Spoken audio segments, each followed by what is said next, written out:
Welcome to the Make Space for Growth podcast. My name is Sara Vicente Barreto and I'm your host. I'm a corporate strategist, problem solver, social entrepreneur, writer, mom of two, and passionate for growth, at home, in business, or in our community. This is season 1 of the Make Space for Growth podcast, Finding Growth in a Crisis. In this season, I have asked amazing women leaders to join me in a fireside chat about how they have dealt with lockdown. We will spend some time learning about their business and how they have coped or not with it. Lockdown, shelter in place, whatever it may have been called in your country. For me, this has been an inspiring time. I find crisis can create excellent opportunities for cleansing, decluttering, and finding new avenues. At home and in our business, crisis can make space for growth. Join me for this journey to find out how. Because it is time for hope and light. For episode 2, I have Martina Cusano with me. Martina is the co-founder and CEO of Mukako, a digitally native brand of children design. Mukako gained number 9 position in the FT 1000 Europe fastest growing company. Mutable, the main product of the company, also won several design awards, such as the Red Dot Design Award, the Parents' Choice Golden Award, the Chicago Athenaeum Good Design Award, and the Italian ADI Design Index. You would certainly get an award from me as well. Martina is a rising talent of the Women's Forum and has been nominated one of the Italian Aspiring 50. She holds a degree in finance from Bocconi University and an MBA from Harvard Business School. Her previous experience includes being general manager at Group Italia, strategy development manager of Privalia, and M&A analyst at UBS Investment Management. Join me to meet Martina. Martina, welcome to the Make Space for Growth podcast, and thank you for accepting my invitation. Before we go and talk business, I'd like to start with a little icebreaker so we get to know you a bit better. What was your favorite thing to do as a child, and what did you want to be when you grew up? When I was very young, my favorite thing was there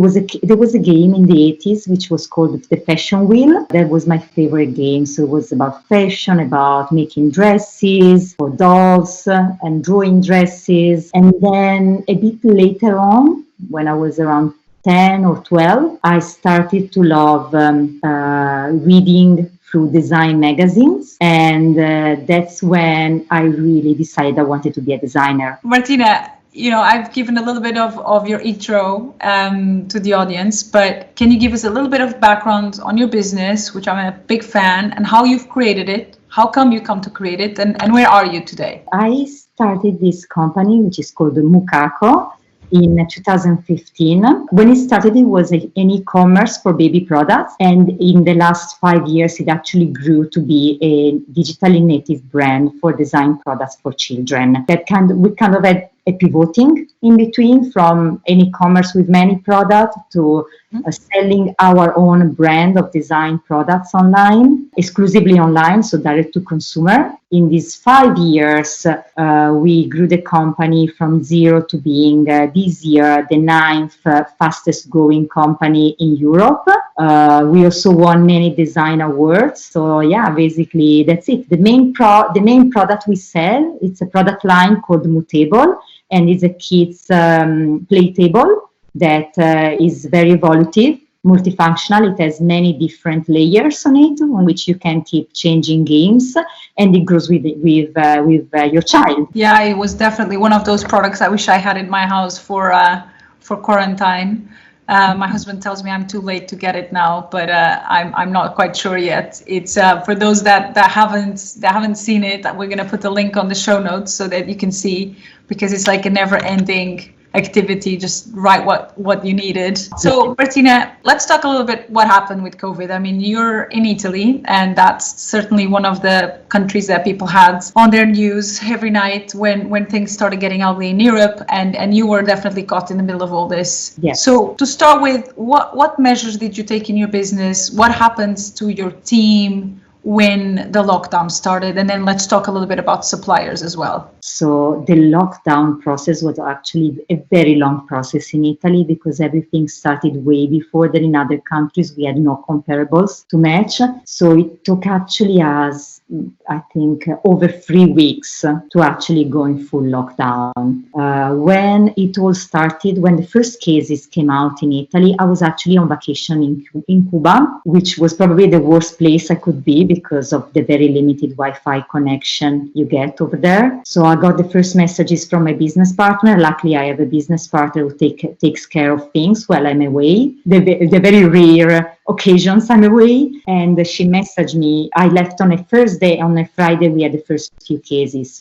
So she messaged me and she said, everyone is in denial here. Doesn't seem to be very serious, but what do you think we should do? And so the first thing we did was immediately, because the only measure the government took was to close schools. And we have parents also in our working in our company. So the first thing I say, tell people that if they want to take paid holidays and stay home with their kids, they can do it. Or if they want to work, but they prefer to work from home and not commuting, they can also do that. So we just left people deciding what to do because really our business had no reason to shut. No business was shutting actually at that time yet. We actually were allowed to keep people in the office, but we just didn't feel it was right, especially for working parents. And to give people perspective, when was this? It was the end of February.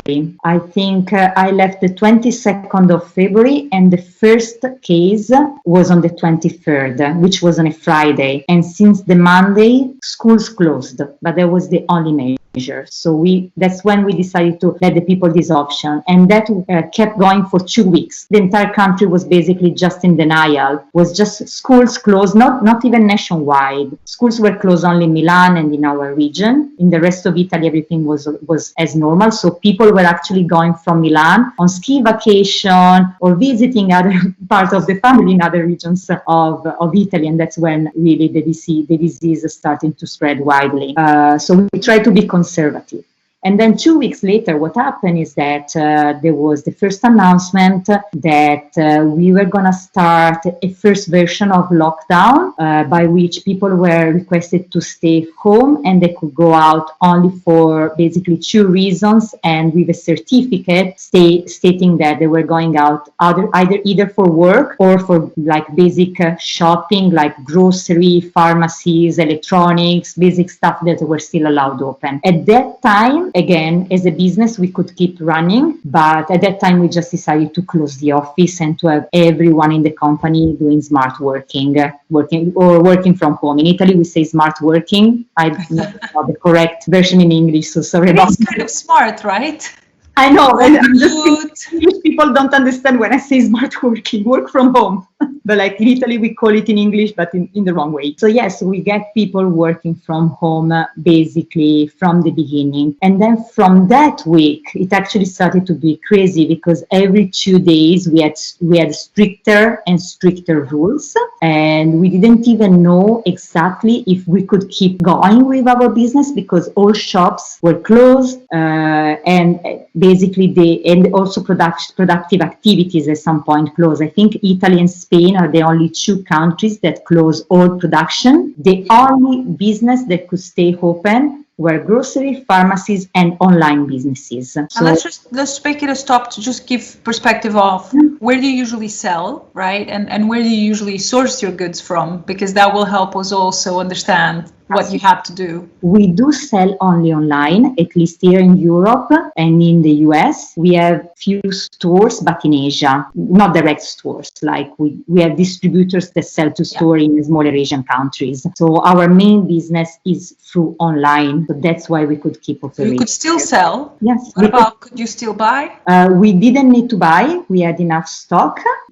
Our product is produced in China. So our production was closed already at the end of January. It was closed for Chinese New Year. So because there was Chinese New Year, we had everything planned ahead for the shipments. So we were fine until now with all the stock we had in the warehouse. So we never had to ship. Our production company opened again somewhere in March, is now able to ship again to us. So then you didn't have to change much of your supplier relationships. You just had a little bit of a delay. Also very lucky with warehouses. There were companies that were selling online, but they couldn't do it because the warehouses didn't have the space distancing to allow the entire process to be done. We didn't have that problem because we have 3 warehouses, one in Italy for the entire Europe, one in the US for the North American market, and one in China. Basically, all our warehouses didn't have any type of problem with space or regulation, security. Everything was fine, so we were supported through the entire business. There were some delays with courier, like everyone experienced, so I think clients just became a bit more patient, waiting for their packages. I think we all became a little bit more patient. I lost my addiction to next day on Amazon Prime, which I had been living on for a while. So we'll talk about customers in a second, but I think it's interesting. So you talked about what you did with your team. So what other measures as CEO did you take, when you realized the gravity of the situation? Basically, our team was the only real adjustment we had to take. The thing is that now everything is very clear, right? But when it all started, really in Italy, things were changing every day. So we really had no idea whether we could continue business or not. At the end, we didn't have to do many adjustments, but in the middle of that, it really felt that every day things were moving a bit. And so mentally, I think we had to adjust a lot to what was going on. And I think in terms of soft adjustments we needed to take was also the communication we were having with clients, because we could keep serving them, but the moods were very different and we needed to adapt to that. So let's talk, you started going through it. Let's talk a little bit about that, right? Because, some people lost their ability to be in touch with clients because they run retail stores. You sell online and you sell a product that clearly would have been very helpful to have.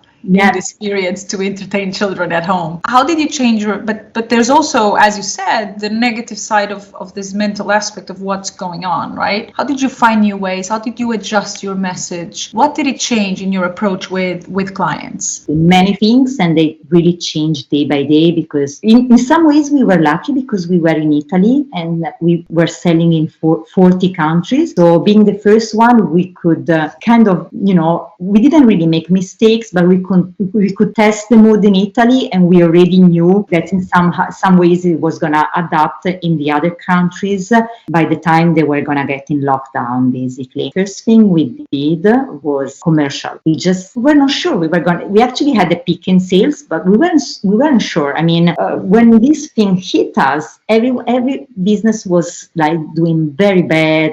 Even online businesses, the immediate reaction was to stop shopping for people. It took them like a few days to adjust. So we weren't sure if actually this was going to be a good thing for our sales, not for anything else, but at least for our sales, it had a positive impact at the end. So the first thing, we put on an offer. We called it Stay at Home. We just wanted to make it very clear for the clients that it could receive our products safely at home. One of the biggest concern we started to receive was that people were accusing us of exploiting the carriers because they were not safe delivering, especially in Spain. In Spain, people were really, really angry about the entire situation. So for a few weeks, we just had to be very low-key on Spain because people were just like accusing us on social media of exploiting the carriers. So we put some banners on our website saying, stay at home, we take care of everything, we're doing it to you, carriers are safe, packages are safe,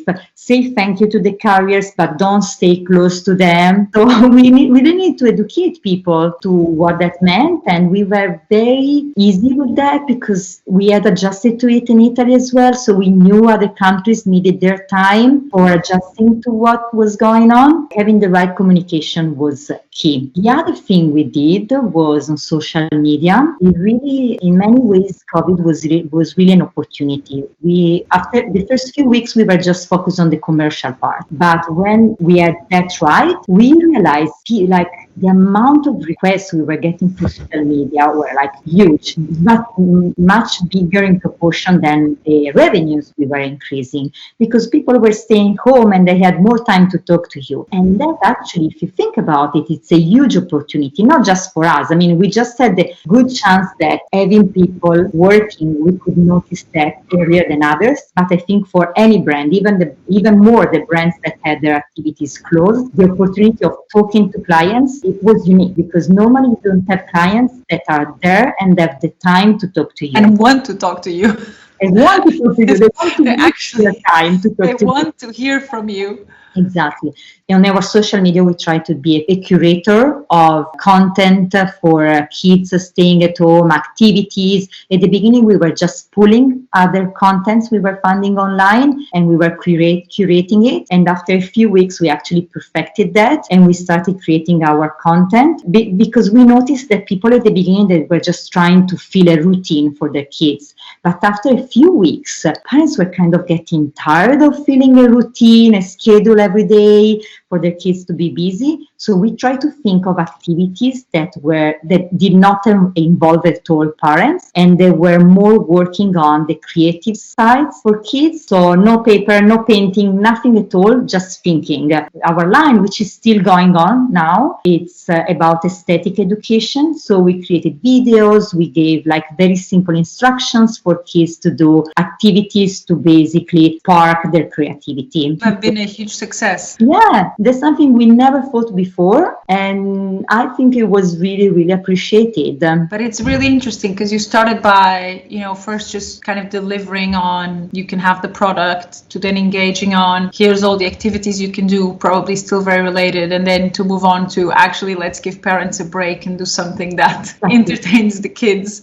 You probably felt it in your own skin, and we'll speak a little bit about that in a second. Tell me, out of all this marketing and communication that you created during this time, are you going to keep it? Is this a new way of being for you as a brand? Yes, I'm just gonna give you a sneak peek, but we're even writing a book about the aesthetic education, because I think we even learned so much ourselves as a parents in first place that we just felt we needed to write more about it. So absolutely. Oh, wow, that's very good. We're on to the big piece of this podcast, which is always trying, little things that can bring light, little things that can bring opportunity, which, sometimes it's hard to find because obviously it was a very tough crisis.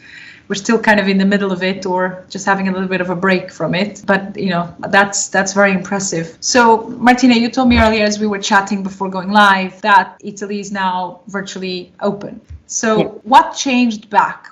How did you prepare yourself? What was your first experience after it reopened? I was just telling you how I kind of feel a bit socially awkward at the moment when I go out. We're still in lockdown here, but it's very soft. How did it change, especially with the team and with the business after so long working remotely and so on? Actually, not much, because we decided not to reopen our offices. We think is the best thing to do, because even if the country is reopening, we adjusted very well to remote working from home. That of course the team has a need for social interaction among the team members. Sometimes it's just easier to work next to each other.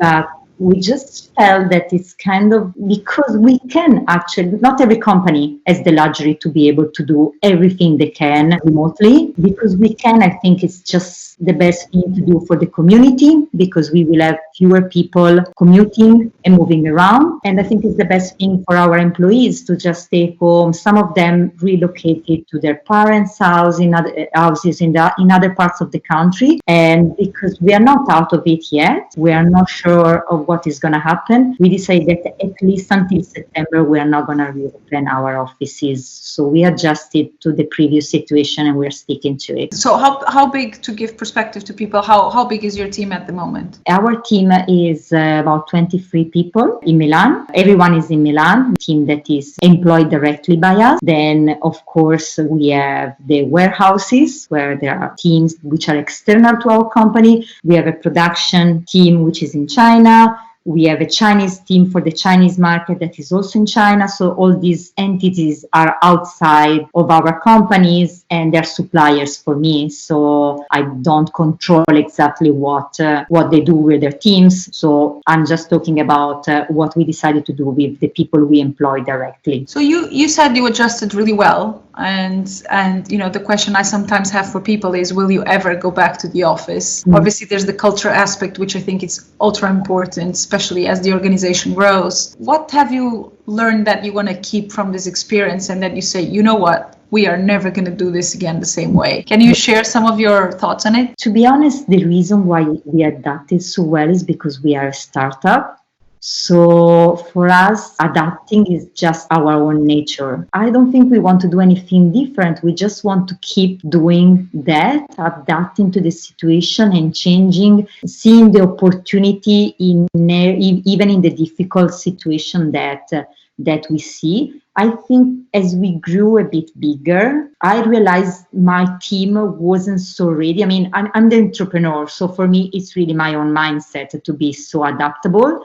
So as soon as this started, we had a Zoom call with the entire team and we tried to really remotivate them to that type of mindset. So it was an opportunity even in that sense. So probably what I'm to not have again is that type of situation when I realize that people have lost some of characteristics they had in the early days of the startup. Yeah, because you lose your nimbleness as you grow a little bit. You seem to talk that there's in a way not a lot of change, even though there is quite a bit of change, but change is the nature of your business as it grows. Knowing what you know today, would you give yourself a different advice 4 months ago? Yes. As an entrepreneur, I've always been accustomed to act quickly and decisively. In this situation, I wasn't able to do that.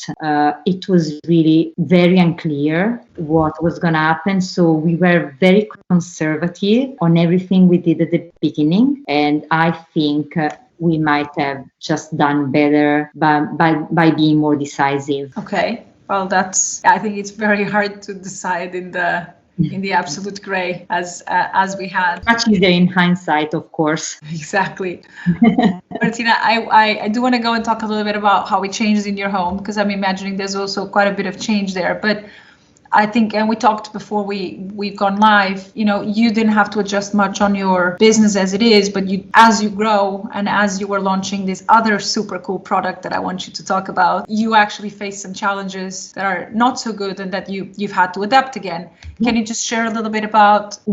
I think we have been talking so far about the recurrent part of the business, but then like every startup, we have a new business development in the business, which is always on a different path than the rest of the company in some ways, because it's kind of the startup inside the startup. Just few months before the pandemic started, we had been launching this new product, which is called Wall, and is a completely customizable system to put on your walls and to decorate and fill up with all type of organization and games activities. It's a very, very complex product. And when the pandemic started in China, because we do some of the product development work, we do it in China. When it started, we were actually in a very, very difficult part of the prototyping, which was the industrialization part. It's the part where we need to, our designers, who are based in Italy, are 3 people based in Italy, have to work very close with the Chinese team. So for us, the pandemic started closely, as in not socially distanced. Exactly. When we are in those spaces, we normally go to China and spend a lot of time there. I normally go to China 3 times a year. My business partner, she goes every couple of months. Then the designer goes. So we have lots of going back and forth with China. So we basically had to stop that activity. We had some pre-sales done already on Kickstarter. So we had to tell our bakers that, of course, the situation was critical, and we're still trying to do the best we can to make the new product come to life as soon as possible. But these last phases, the industrialization and the certification of the product, are the most important one for the success of the product, for the quality of the product. That part of the business was really under stress during this whole time, and it still is, because for China is back in lockdown in some cities. Even the owner of the company, the company we work with is a German company with the main production site based in China. I have my eye on that one, so it's okay if it has a bit of a delay, because I can't buy it just yet, because I need I need an actual new room to be able to do it. But I hope through adaptability and finding new solutions, I think you're almost there on a solution. So fingers crossed. I think in a few weeks we will know for sure. Martina, let's go into your home a bit, if you don't mind. No. You're a high-performing entrepreneur, but you also had, children at home to homeschool. Can we talk a little bit about that experience on the first days? What limitations did you have? What was your family situation like? So very tough. Just to give a background, normally in the house I have a live-in au pair who lives with us and stays with us all the time, and I have a cleaning lady coming to the house to help few hours a day. I literally had no help with the children and no help in the house, because I couldn't let the cleaning lady keep coming to the house. All of a sudden, I was an entrepreneur with a business at its peak, one of its peak during the year, but still definitely growing more than 50% over the same period of the previous year. 2 kids, no homeschooling. Homeschooling started very late. So when it started, it actually made a difference. Even if it was 45 minutes per day, it made a huge difference for me. Like with the Google Classroom, but that started mid-April. Wow. So we came back from Cuba on 3rd of March. My husband normally works in Copenhagen, so he took us home on the 3rd of March early in the morning. He showered and he took a flight back to Copenhagen. Luckily, as soon as he arrived in Copenhagen, he was sent back, because otherwise we might have... Because they didn't allow anyone from Italy to come in. Yeah, luckily, he arrived they put the rule of the forced quarantine when he was on the flight. He just wasn't able to get in, which was good, because the situation might have also been that he could have been stuck there. And so he came back the day after, but basically from 3rd of March, my kids didn't leave the house until the very end of May, so for 12 weeks. The little one turned 6 during the pandemic, and trying to keep them quiet while I had to take calls and do other type of work. But most of my work I was doing at night. In fact, for a very long time, I went to sleep every night at 4 a.m. It was really intense. My next question to you was going to be, how did you manage to stay productive through this time? So other than not sleeping, do you have any other tips? Splitting the duties, for example, even cooking, cleaning. We were more relaxed than we would have normally been. Even with cleaning, I have to admit, very relaxed about that. The kids actually became very good at it, because one of the things I kept putting in their schedule every day was a small cleaning in the house, like very dusting or something very specific. One key thing that I learned during this pandemic about at least managing the children is that if before the pandemic I had strict rules about things like watching TV or, snacking, other things, in this pandemic, what worked for me was was keeping the same rules, but on a different time frame. I wouldn't count the hours of TV per day, but I will count it by week. That was definitely a good tip, right? So, Martina, you mentioned early the topic of mental health. There was clearly a lot of people struggling with mental health through this pandemic. We've had the sadness of someone very close to us that suffered with this recently. And you haven't slept, which is clearly even worse for mental health. Yeah. How did you take care of yourself in the middle of this madness, working late, children, business, no supplier? How did you, do you have any bits that you can share that people, I think it always helps to hear from others. In many ways, I'm lucky because creating a startup really helps you building a lot of resilience. So I think I was in a much better place than most people to deal with this situation. I really was. Yet some days I really felt like a beating ball. I was getting like crazy calls from investors, like employees that were just scared to death by this entire situation. So there was really no actual problem, but like even having to deal with people that are scared is difficult. So I really had to adapt also to do that, but dealing with other people with anxiety, even for my kids, right? Because you also try to protect your kids from this anxiety of like, why I cannot go out. So there was a lot of it. And when, for example, when I realized that, one thing I did, I talked before about our social media. So one thing I did, I called a psychologist and asked for some advice personally first. And then I asked her if she wanted to do some videos to put on our social media for everyone else. You definitely brought your home into the social media. You're like, this is all I can do right now. I'm just going to bring it out there.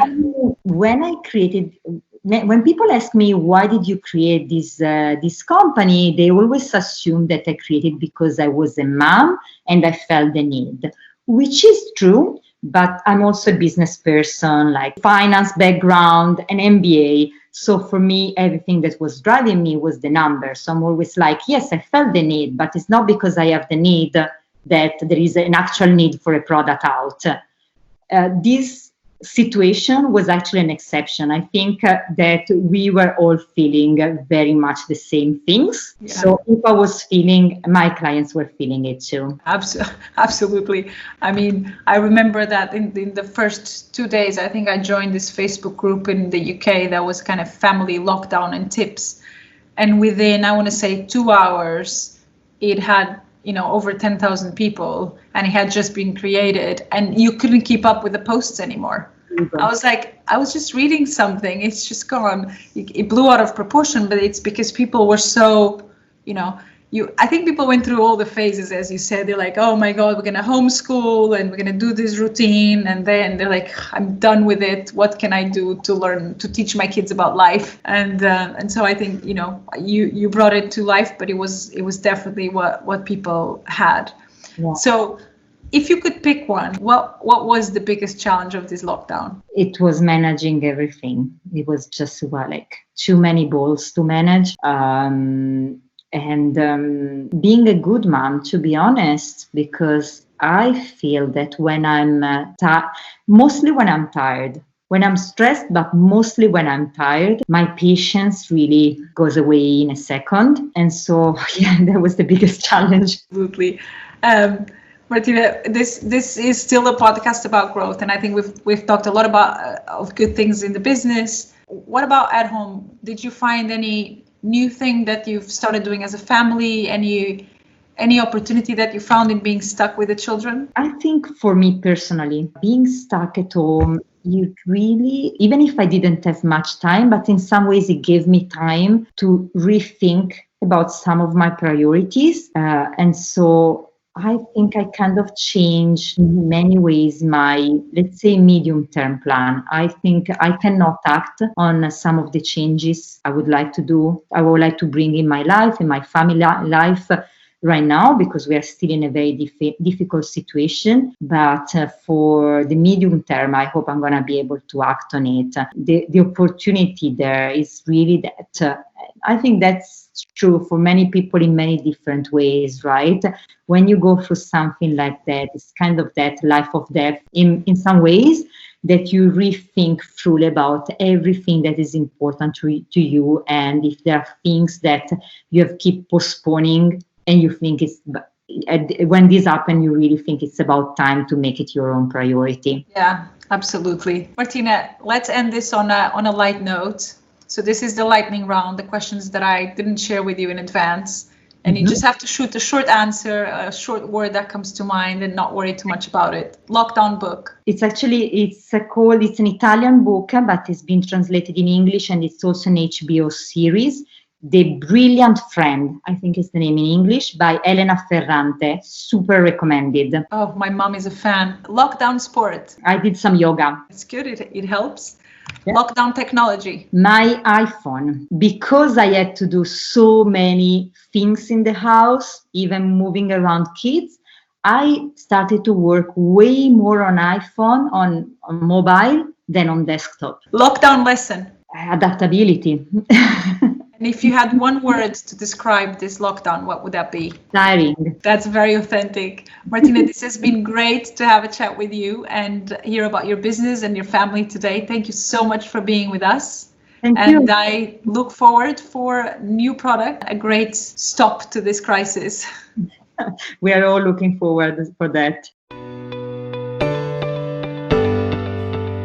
I hope you enjoyed our conversation today. This is our very first season, so your support would be great.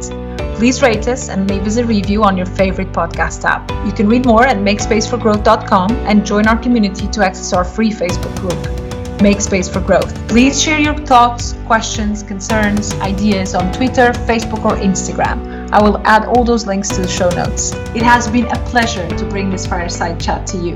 I'm grateful you are here. I get to do this.